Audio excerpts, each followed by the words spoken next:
jacked up review show. It's a jacked up review show. Jacked up review show. It's a jacked up review show.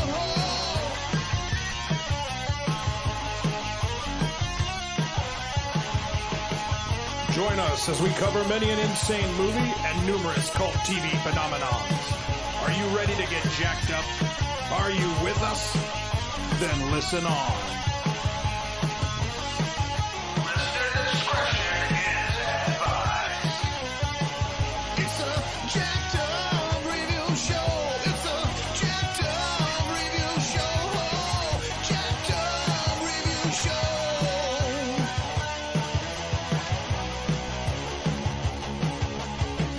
It's a jacked up review show. It's a jacked up review show. Jacked up review show.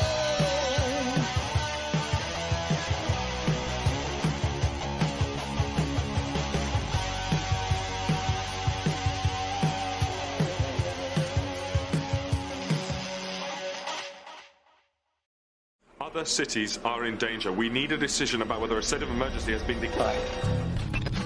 So what the hell do we do now? I'm afraid that he's losing it and he's gonna drag me into a whole lot of trouble. I would have gone to the ends of the earth for you.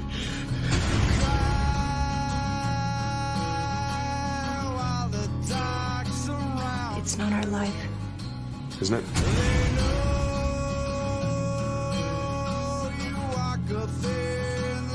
Never question my decisions. The only thing you've thought about doing this whole operation is yourself. Tom, are you all right?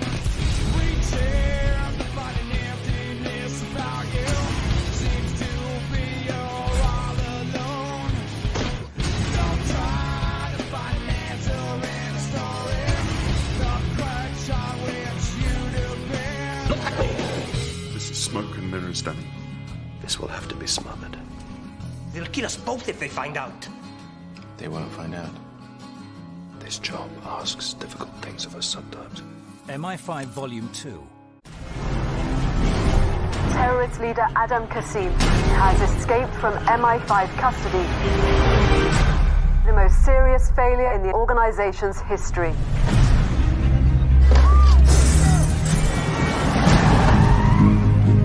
Get in.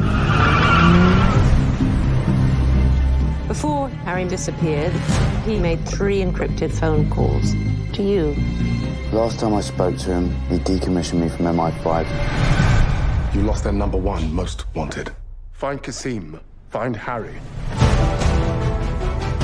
Who are you? Sir Harry Pierce. I want to know who helped you escape. Do you think Qasim might have got to Harry somehow? Turned him? Qasim's escape was sanctioned by someone at the very top of the service. By one of the people who asked you to track me down. If you're lying to me, not this time. I was in MI5 just long enough to realize you can do good, or you can do well. Sooner or later, they make you choose.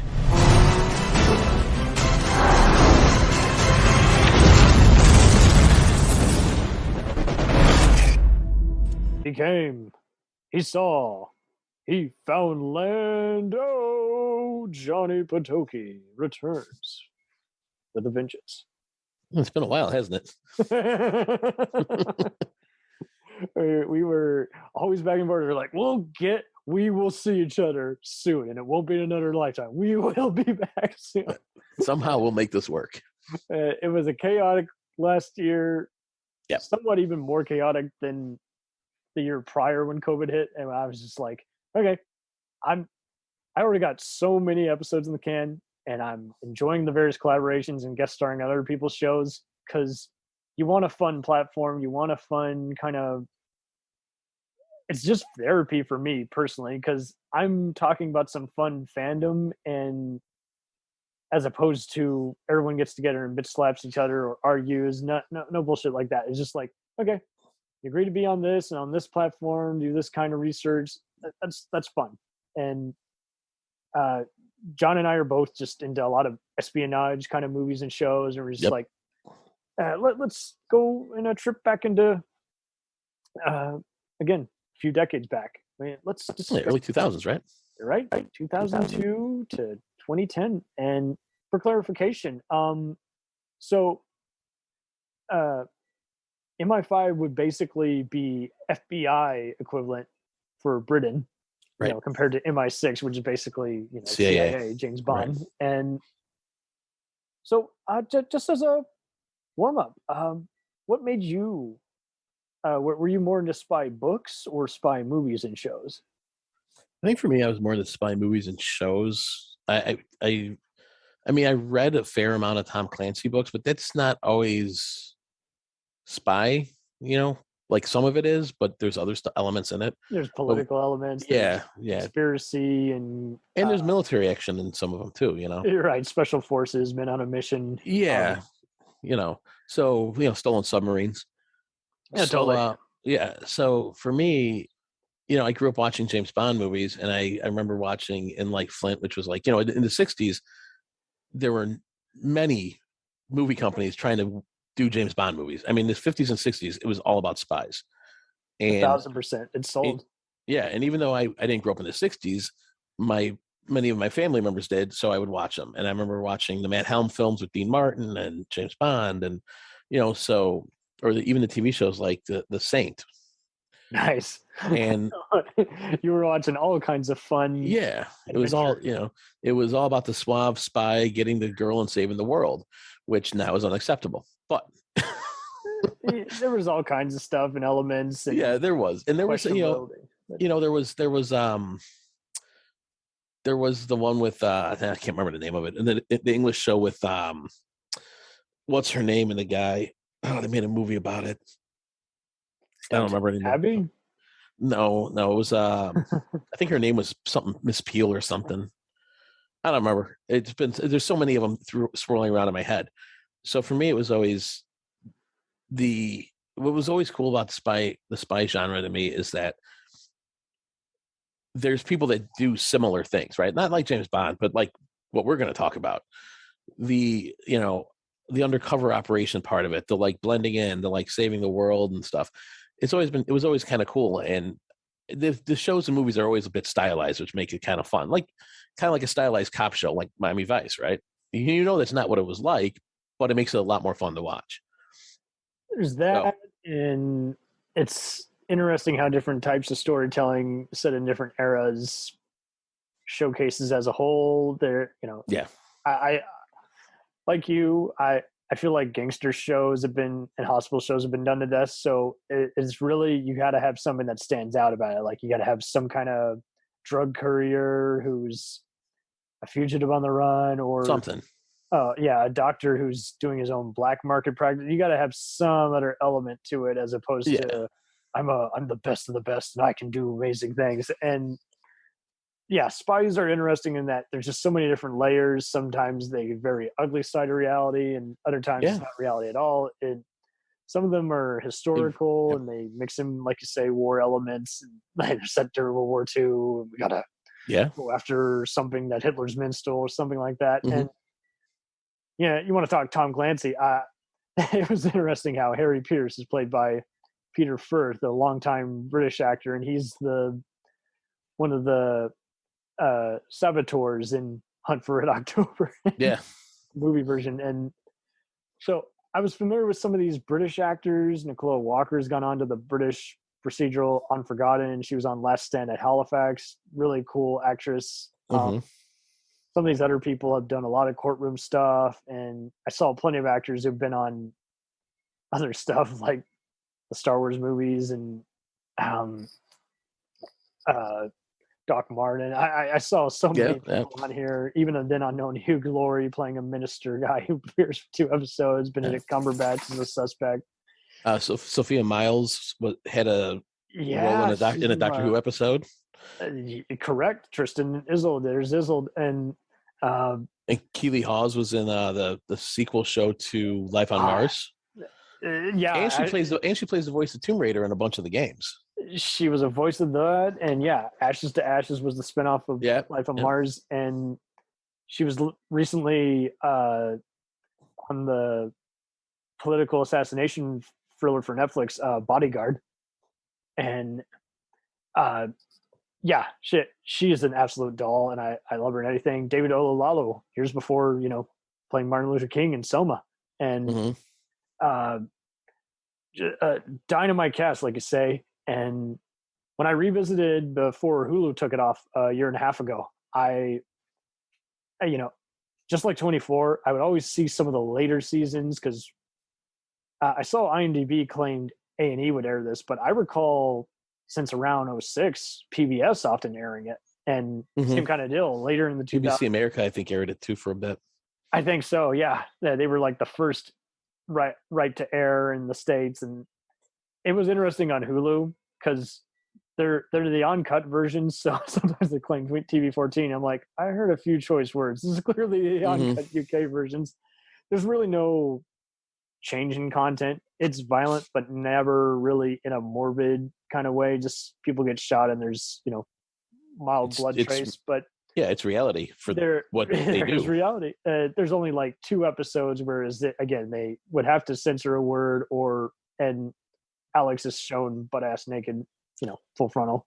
I want to say the second episode was pretty intense, and they don't even at the same time it's disturbing. And actually that's one of the things about, well, if you want to call it MI-5 or Spooks, it's how, I mean, I grew up, well, not grew up, but well, I guess I remember when I was in my 20s watching it was on, I think, BBC America, and it was MI-5. And then I know in England, though, it was called Spooks, and Spooks is just a generic term for spies, right? I mean, that's so funny about the Hulu versions is sometimes they say Spooks at the start, and other times they say MI-5 at the start. Really? Well, that's consistent. Yeah, it was just as bad as the Stargate ones. Is like, you're gonna watch Stargate on streaming, make sure it is on Amazon Prime or one of the other platforms. If you watch it on Hulu, sometimes it will actually have the Sci-Fi Channel logo in the corner, and you're like, no, and it's a very ugly full screen. Yep. And you watch it on any other platform, it's Blu-ray quality. And with this, I don't know where else you would be able to see it now, unless you just want to shell out money for the DVDs. And I might do that. Like, I have copies of them. I've acquired, quote unquote, but the quality is not like great. I mean, think about when it came out. So when I was acquiring it, it's not like they had great copies. Yeah, and they're really short. Like you can breeze through them because everyone forgets UK shows are often short. And I think that's a show suffers less. Was it 40 minutes each? Yeah, and 5 to 10 episodes. So yeah. And what do you think total? I think it is. Yeah, and over 11 years, 86 episodes. Pretty damn good. And plus the movie. And I was one of the few who really enjoyed the movie, and some were like, it's disappointing. And that was a big year because Mission Impossible 5, Rogue Nation had come out, Spectre, the Daniel Craig James Bond film had come out, and a few other spy movies were out and about. That was my personal favorite spy movie that year because basically I hadn't seen the show in a minute, and I instantly got into it. They had Snow, the young one from Game of Thrones. So I forget his name. Sorry. And I thought they did a hell of a job just getting you into it. It's like, okay, Harry has been set up. Did he or did he not sell out his country? Yeah. Kit Harington, that's who it is. Yeah. Plays the new guy. And some of the twists you see coming and others you don't. And I'm like, that's how you should do it. This is like an episode of, like you say, Miami Vice the Closer, where you got 3 suspects. You'll probably figure it out within the first 10, 20 minutes. But then you got that remaining, watching them figure it out. Or more or less, they did it, but you don't know why or how. So that's true too. Yeah. Still in suspense in that interrogation room or car chase. And it was just so cool with Peter Firth is just a very underrated actor. He's been in everything. Equus for Sidney Lumet, even Life Force, you and I's favorite beat. Yeah, he was in there. Yeah. He's just one hell of an actor who, much like many of these British actors, is just career proof. He's like, okay, put me in anything. I will do my damnedest. And pretty noble voice, pretty cool at doing accents, any kind of production. And what he's just really good at conveying just so much emotion in here. And I saw so many people, like most shows, do the whole, oh, they changed up the cast on this a bunch. I'm like, I really dug how, this was my introduction definitely to Richard Armitage, who was better known for, The Hobbit and Strike Back. And here, especially when he has a predicament where you don't know what side of the coin he is and loyalty, and it's like, that's cool. That this predates other shows, later spy shows like Berlin Station, which he was also on, and The Americans, I thought, did really well. This set the framework for the modern spy show like The Americans, like you're saying, because it was a lot less Bond and a lot more what you would think it might be. It was a lot more realistic. Yeah. And realistically, you couldn't get attached to any character, because even though there are some that make it all the way through to the end, unless you watch them all, at any given episode, they had no problems killing people off. Totally. And without some in some pretty gruesome ways too, like episode 2, like right there, episode 2, they start off using a deep fryer to torture somebody.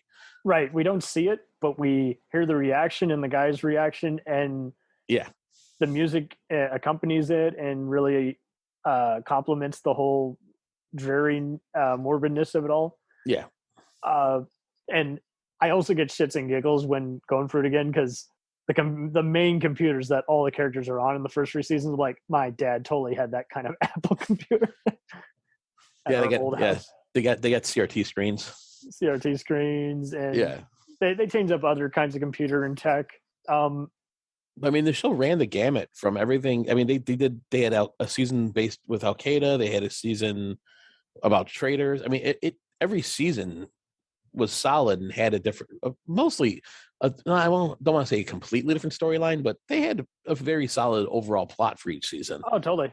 I don't feel like seasons 2 and 3 can upend 1, but that's okay. Like, there's still some precious moments, and Keely Hawes and Dalo Lao's characters are really great at how they're basically always breaking the rules, but they're hiding it, drug addiction and everything. And Matthew McFadden is our main hero.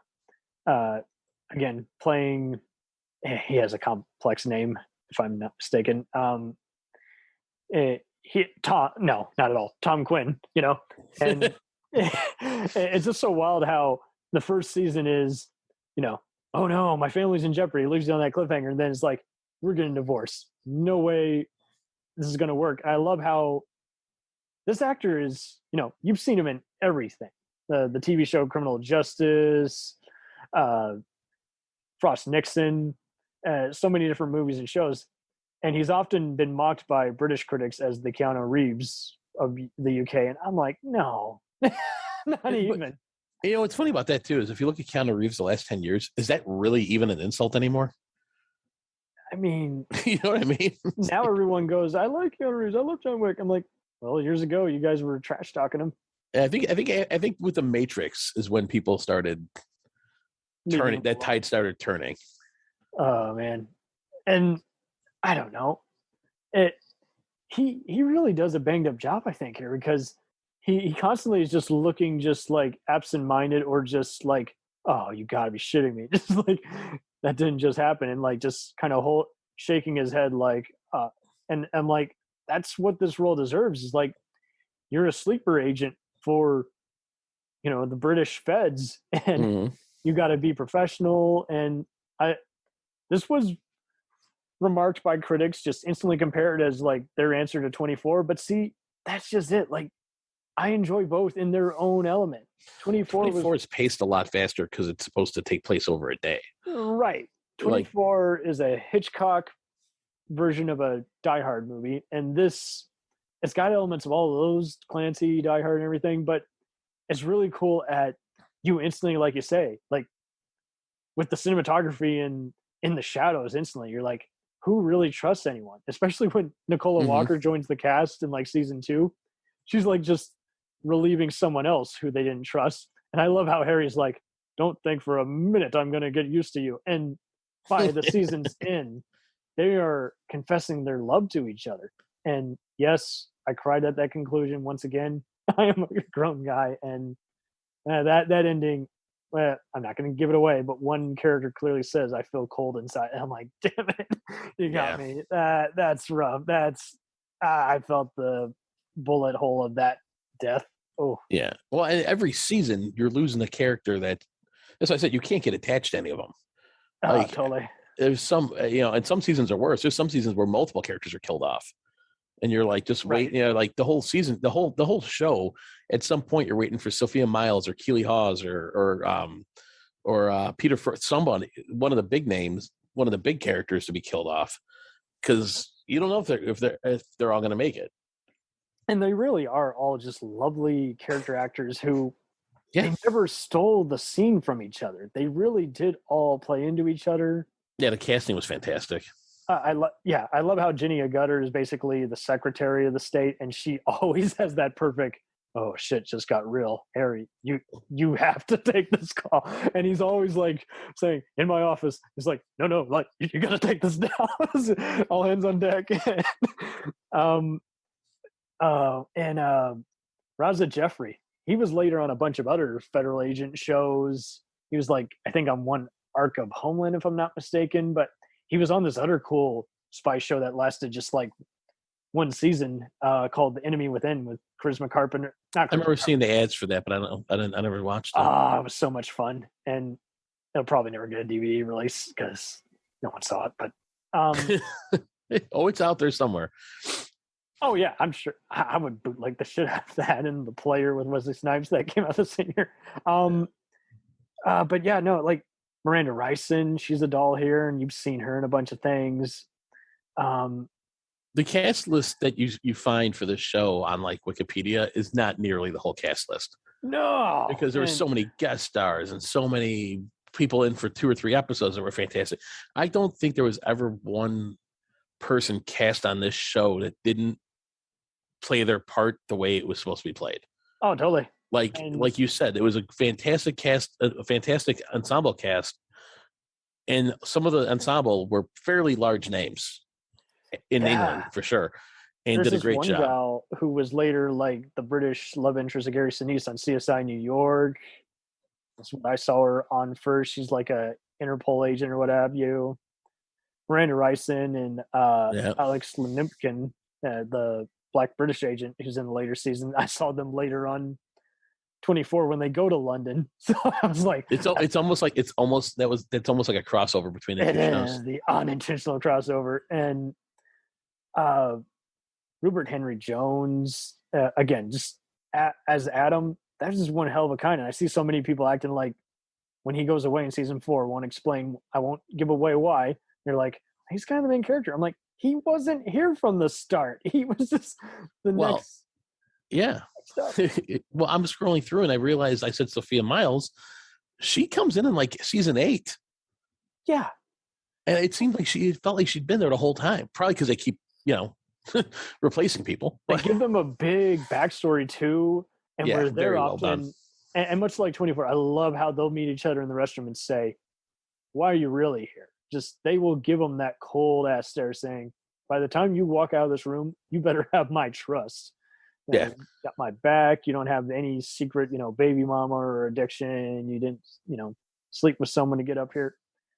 And Hermione Norris, the blonde white agent, and she was badass too. It just comes on in. Which blonde? Because wasn't Joe Portman, wasn't Joe blonde too? I think so, but there were 4 of them. She's later, like she becomes close with Adam. If I show you a picture of her right now, you'll totally. Oh, I could probably just look it up too on here. Okay, yeah. Well, yeah. She's been in everything, Wire in the Blood, Between Two Worlds, and she was just awesome for me because she's another one. Like, you don't really know where she lies. Is she doing it to get ahead, like career wise, or is she actually, loyal to this team? And yeah, because that's the thing. Who's legitimately an English agent? Who's not? There's that too. Is there ever? Because there's a few episodes where Keely Hall's character is under scrutiny for being a double agent or a spy. Well, not and spy, it's because so that'd be a sad. horrible way of putting it. Because she's a spy no matter what. She and But- Danny, David Oyelowo's character, have a cool rapport because they're roommates, but they're not love interests. They don't do the whole soap opera element. They do the whole. Right.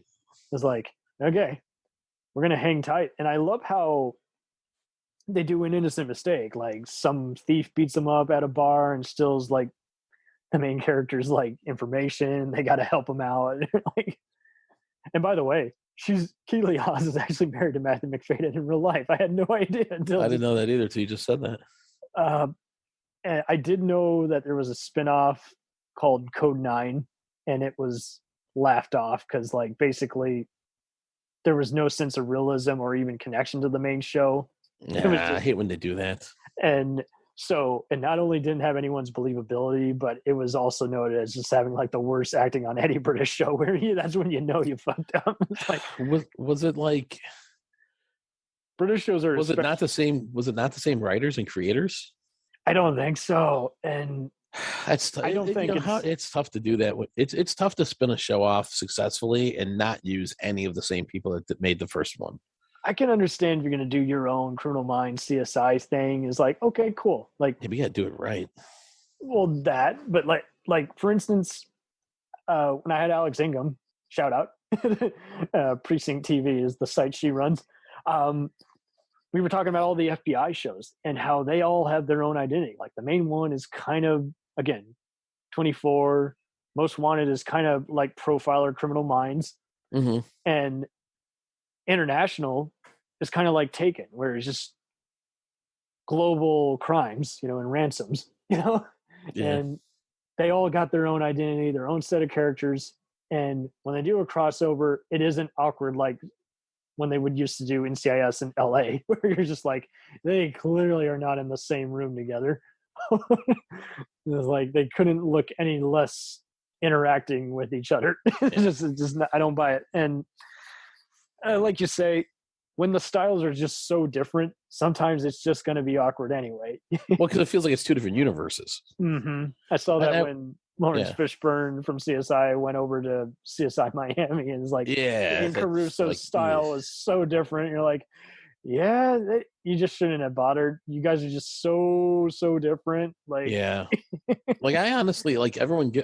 I liked Miami, and I liked it because it was stylized. It was much more stylized than the Vegas one was stylized too, but Miami was stylized like Miami Vice was. Still, it still had that feel. Totally my thoughts. Apples and oranges, And what I loved about Caruso was the difference between Grissom and Caruso. Caruso's like, oh, so that guy shot a cop. All right, well, let's cut his fingers off till he'd admits it. And he'd shut the blinds on the window. Like he was not afraid to like, well, I'm going to make you talk. He knew he was a hypocrite, and yet he was kind of like the equalizer, where he's like, only I know how to break the rules and make everyone go home on time.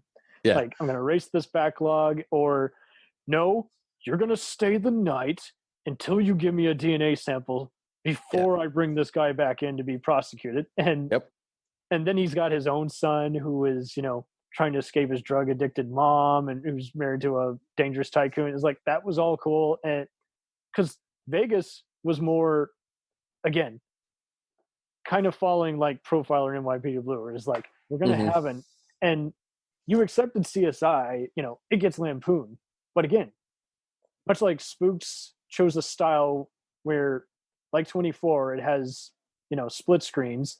It went its own way, where there's so many things that, just like 24 is representative of America, like they show a lot of fear-mongering Joint Chiefs and news reporters reacting to the conflict as it's evolving. Like Spooks would do the whole deal where, like in season 4, there's like one guy who's like, what is like co-funding some terrorists so he can basically make Britain practically a police state.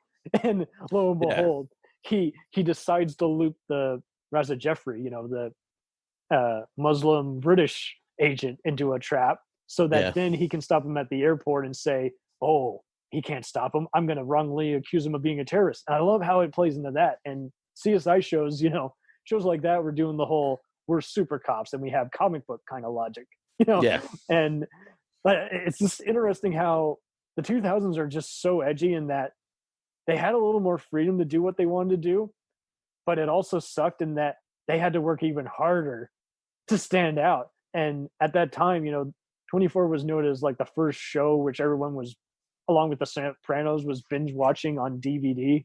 It's like, if you don't have cable or regular antenna channel, you're gonna have to. It's CSI.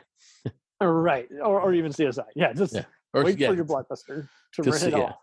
But no, but the biggest thing like the comparison's always been drawn between 24 and Spooks.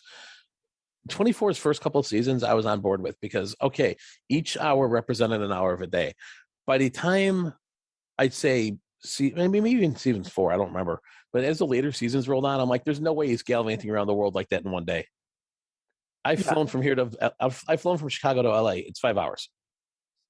I accepted unless he's crossing the date line numerous times. Yeah. Like, yeah, you're not, it became too, it made sense to have a show take place over 24 hours on our soil because you can get around the United States with planes and cars in 24 hours. You could fly somewhere and then drive somewhere and do it. Yeah. It got too brilliant for its own good. But when he starts going overseas and stuff, it's like, no, you can't. No. Where Spooks stayed true to its form the whole time. Totally. And 24, that was what was nice about it. Like they should have changed up its settings more. Yeah, like Spooks didn't become like you said, the comic book logic. At some point, he became John McClane. Oh yeah. There was a lot of the show that was in the beginning, like the procedures and stuff that got lost for the action. Oh, they weren't even supposed to have their own movie together, believe it or not. Yeah, and Spooks didn't do that. Spooks didn't need any other universe, and I know you haven't seen the movie, but like I can't applaud it more because it kept it simple and had like 5 different arcs, and it kept it all just one giant chase.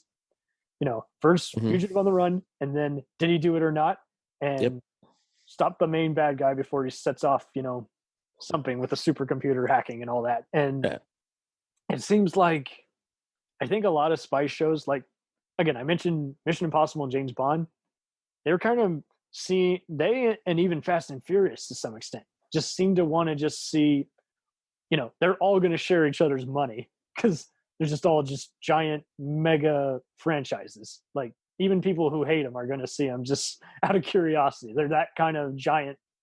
Well, because they start going so over the top, you kind of are like, okay, what are they doing now? I'm just going to get liquored up and see what the fuck happens. But yeah, like you say, it just seemed like every once in a while, like all those simultaneously were kind of doing the whole, we're off the grid this year. And 24 had done that. But Spooks, I thought, did it probably pretty good because it only did it just about every season. Someone has to just say, like Harry says, I will buy you time. And by 48 hours, you better be back in my office with the briefing report. And, But it wasn't like going off the grid because they were being hunted by their own people. No. It was going off the grid because they knew something had to be done that would be questionable. Yes. 24 Get it done, come back. Yes. Yeah.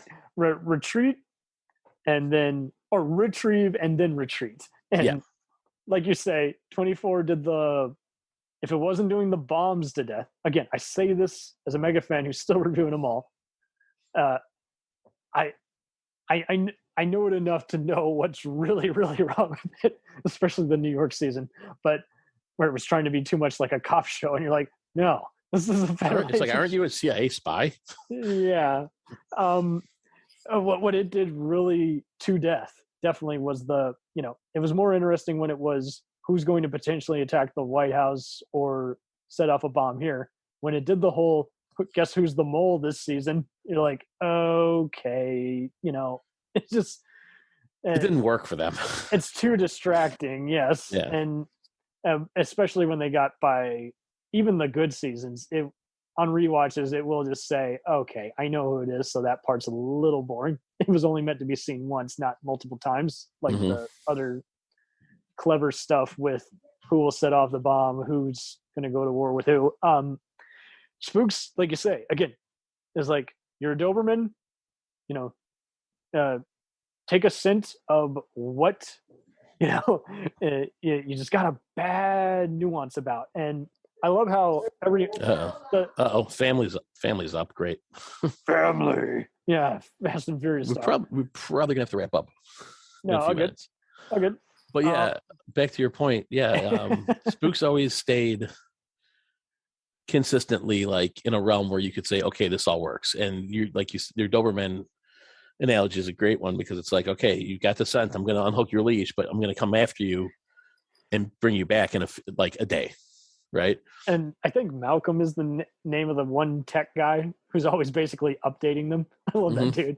He just has a fun off-color sense of humor without being a perv or crude guy. He's just like, you're not going to like this, boss. He makes it in the movie. And I dug that because he gets like the first line of dialogue. You're like, perfect. He's setting up the audience's mood. He sets the tone. He's not a cancer. And I love how you would get like a simple like barrier. It's always every spy movie and show often does pretty good is there's just a bureaucrat who comes in like from Homeland Security and Spooks would often have it be like someone sent from Her Majesty who wants you to sponsor this, corporate bill, which will basically make us profile every single Muslim in the country or, do other illegal wiretapping that we'll claim isn't illegal. And they keep it like that. They're like, you are not to be doing this. And Harry always winks to the other guys and they get his memo. They're like, okay, he's not going to be doing this. He's going to be the puppet who, pretends to play along. And then when they finally get what evidence he needs, he turns the tables on them and says, you will resign now, according immediately. And here's why.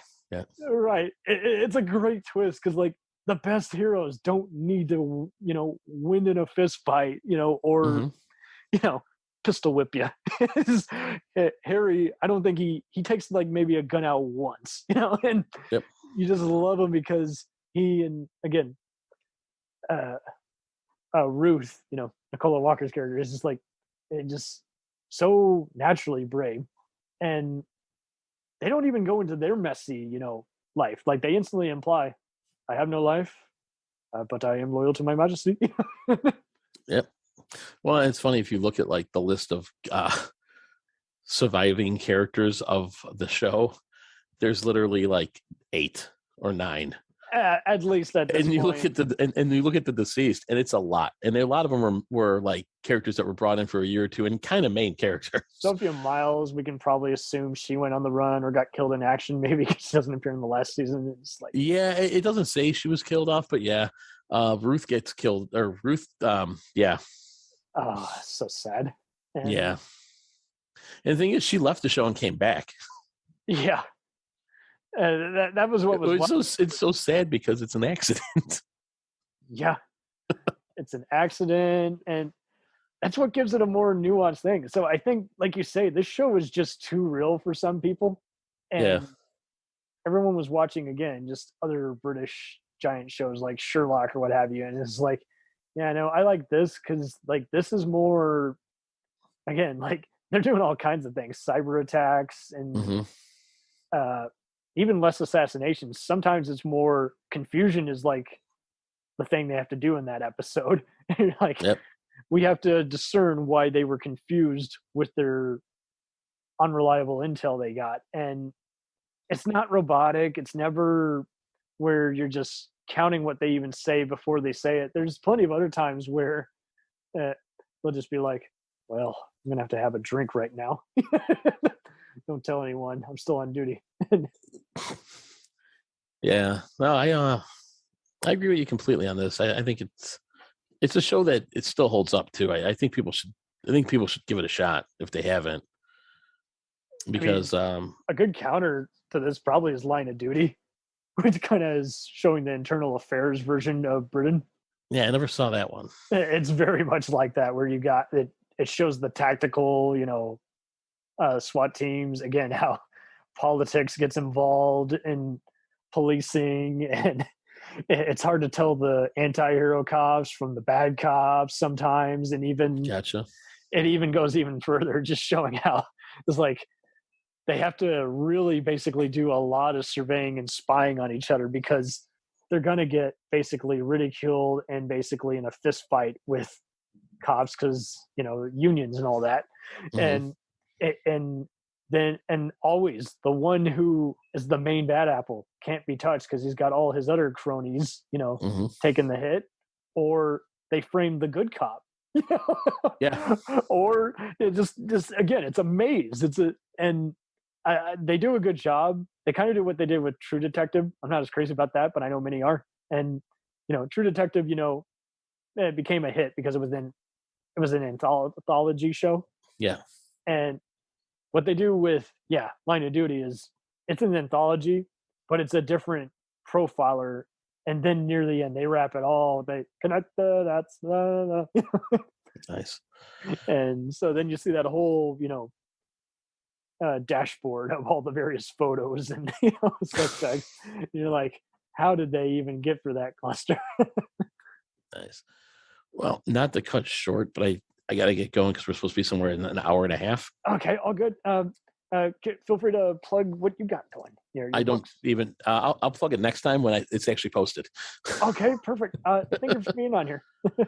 No problem, man. I just wish I had a little bit more time, but I'm glad I was able to join and talk about a show that I really do like. So, okay, sure. Yeah, let me know and we'll do it again. Anytime. All right. Thanks. Spies beaming out.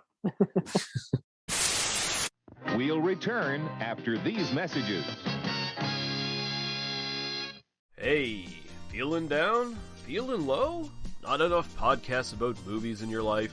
Why not try? They must be destroyed on sight! The new Podcast Cure-All, sure to get you right with the world and on a path to better living. We have exploitation, we have Italian horror, we have zombies, we have slashers, we have crime films, we have spaghetti westerns, we even have sci-fi and sex comedies. So take a dose of... They must be destroyed on sight! As needed, and let the hosts, Lee Russell, Daniel Harper, Paul Romali, and the odd guest host cure what ails you. Warning, may cause atrophy, African consumption, black fever, bone shave, chin cough, colic, cramp colic, dropsy of the brain, elephantitis, grocer's itch, jaundice, mania, miasma, mortification, palsy, Pott's disease, rheumatism, scurvy, St. Anthony's fire, summer complaint, and worm fit in some people. Consult a physician before listening.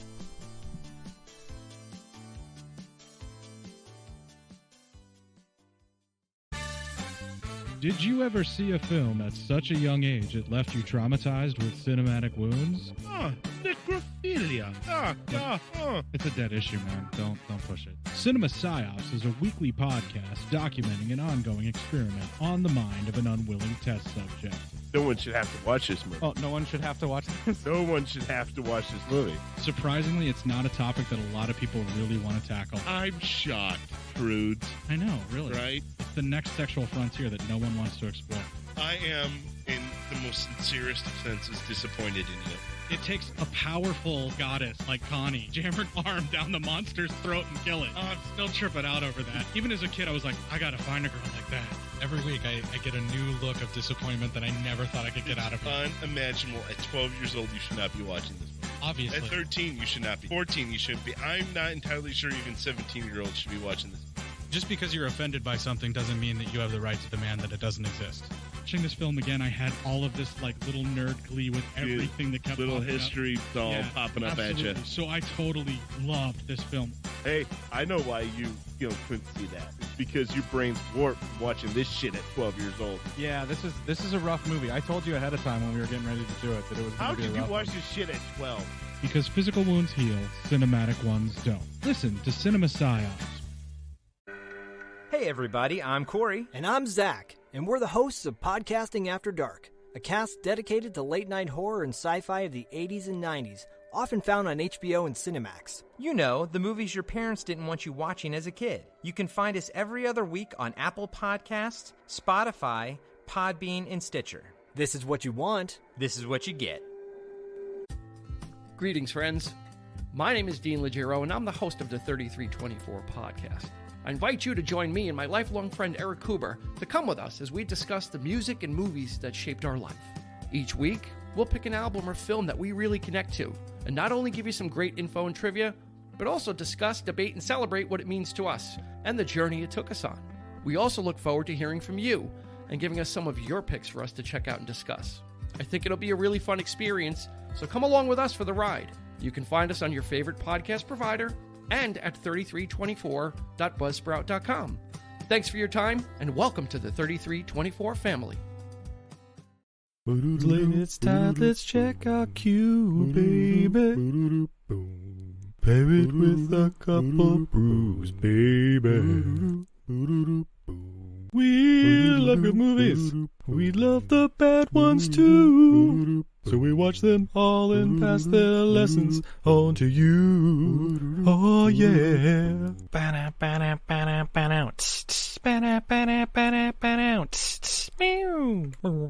Everything I learned from movies helps to make life a little bit groovy. Whether one last plot holes or gratuitous movies, it's time to get busy with your friend Steve and Izzy at eilfm.podbean.com.